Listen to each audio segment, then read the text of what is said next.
സായികുമാർ വിവരങ്ങളുമായി നമ്മളോടൊപ്പം ചേരുകയാണ്. സായിദ്, ഇപ്പോ ഒട്ടും അപ്രതീക്ഷിതമല്ല എന്ന് പാർട്ടി നേതാക്കൾ തന്നെ പറയുന്നുണ്ട്. കഴിഞ്ഞ കുറെ നാളുകളായി ഇതെപ്പോൾ സംഭവിക്കുമെന്നത് മാത്രമായിരുന്നു പാർട്ടി നോക്കിയിരുന്നത്, അല്ലേ?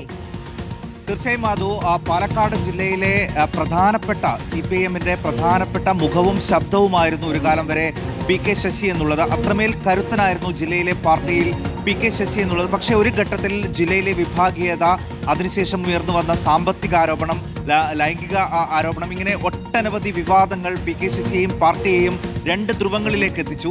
KTDCയുടെ ചെയർമാൻ സ്ഥാനത്തുണ്ടായിരുന്നുവെങ്കിലും പാർട്ടിയുമായി PK ശശി അകന്നു തന്നെ കഴിഞ്ഞു. അദ്ദേഹത്തിനെതിരെ നടപടിയെടുത്ത് ബ്രാഞ്ചിലേക്ക് തരം താഴ്ത്തിയതിനു ശേഷം ആ നടപടിക്ക് പിന്നാലെ PK ശശി പാർട്ടിയുമായി പൂർണ്ണമായും അകന്നു എന്ന് തന്നെ പറയാം.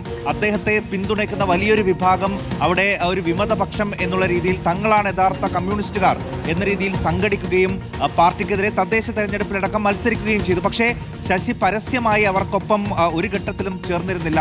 അദ്ദേഹം ആവർത്തിച്ച് ചോദിക്കുമ്പോഴൊക്കെയും പറഞ്ഞിരുന്നത് താൻ ഇപ്പോഴും പാർട്ടിക്കാരൻ തന്നെയാണ് എന്നാണ്. പക്ഷെ അദ്ദേഹത്തെ പിന്തുണയ്ക്കുന്ന വലിയൊരു വിഭാഗം മണ്ണാർക്കാടൊക്കെ ഉണ്ടാവുകയും അവിടെ ആ വിഭാഗവും CPIMന്റെ പ്രവർത്തകരും തമ്മിൽ പല തവണ വാഗ്വാദങ്ങൾ ഉണ്ടാവുകയും പരസ്യമായിട്ടുള്ള പ്രതിഷേധ പ്രകടനങ്ങളൊക്കെ നമ്മൾ കാണുകയും ചെയ്യുന്നുണ്ട്. അപ്പോൾ PK ശശി ഇതിനോടകം പാർട്ടിയുടെ എതിർചേരിയിലായി കഴിഞ്ഞു.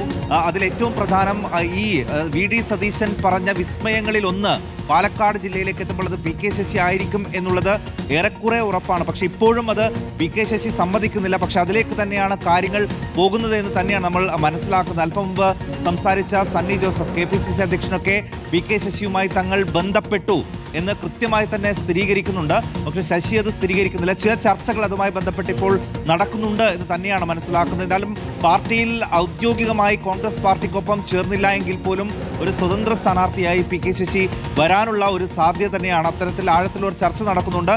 UDF